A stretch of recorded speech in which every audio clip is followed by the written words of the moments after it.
मैंने तो कहा था, हम लोगों ने महापुरुषों से परामर्श करके लिखा था, आपको केवल 3 दिन का उपवास करना है। आपने 11 दिन का संपूर्ण उपोषण किया।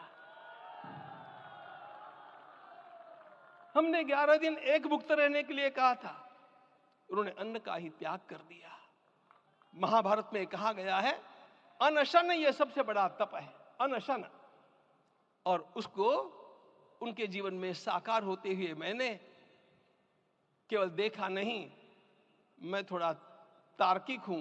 आपकी परम पूजनीय माता जी से मिलकर के मैंने उसको रिकन्फर्म भी किया था कि आपका ये अभ्यास 40 वर्षों का है। ऐसा तपस्वी कोई राष्ट्रीय नेता प्राप्त होना यह सामान्य बात नहीं है। वे इन दिनों में हमने कहा था कि आपको विदेश प्रवास नहीं करना चाहिए, क्योंकि सांसर्गिक दोष भी आते हैं। विदेश प्रवास टाल दिया सांसर्गिक देशों के इस दोषों की संभावना के कारण, लेकिन दिव्य देशों का प्रवास ऐसा किया। नासिक से आरंभ किया, गुरुवायूर गए, श्रीरंगम गए, रामेश्वरम गए।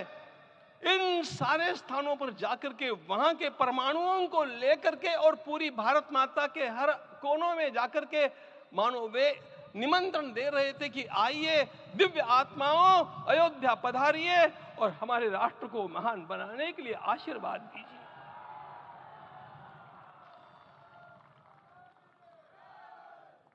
हमने केवल कहा था 3 दिनों तक आपको भूमि शयन करना चाहिए। 11 दिनों से आप भूमि शयन कर रहे हैं। इस कड़कड़ाती ठंड में इस प्रकार का शयन करना, मित्रों, ब्रह्मा जी ने सृष्टि को निर्माण किया। उस समय उन्होंने एक शब्द को सुना था। भारत की संस्कृति का सबसे मूल शब्द है तप, तप इति। हमारे पूज्य गुरुदेव के गुरुदेव परम गुरु कहा करते थे, कांची के परमाचार्य जी महाराज, तपश्चर। मैं जब भी उनसे मिलता था वे कहते थे तपश्चर। आज तप की कमी हो गई है और उस तप को हमने साकार आप में देखा। मुझे इस परंपरा को देखते हुए केवल एक राजा याद आता है जिसमें यह सब कुछ था, और उस राजा का नाम छत्रपति शिवाजी महाराज।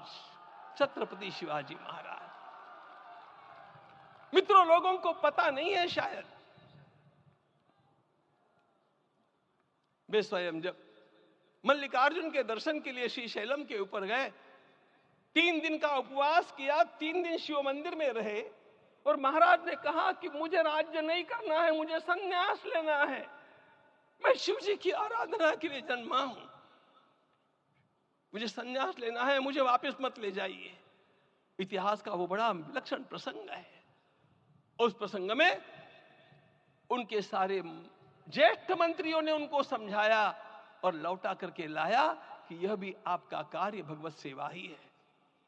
आज हम लोगों को उसी प्रकार के एक महापुरुष ऐसे प्राप्त हुए हैं जिसको भगवती जगदम्बा ने स्वयं हिमालय से लौटा करके भेज दिया कि जाओ भारत माता की सेवा करो।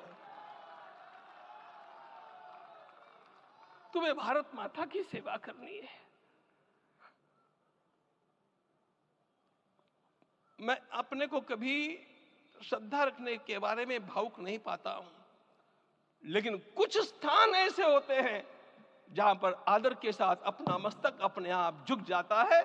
ऐसा एक स्थान हम लोगों को उच्च पदस्थ इस राजर्षि ने जब दिखाया तो मुझे छत्रपति शिवाजी महाराज के गुरु समर्थ रामदास स्वामी महाराज की याद आ गई।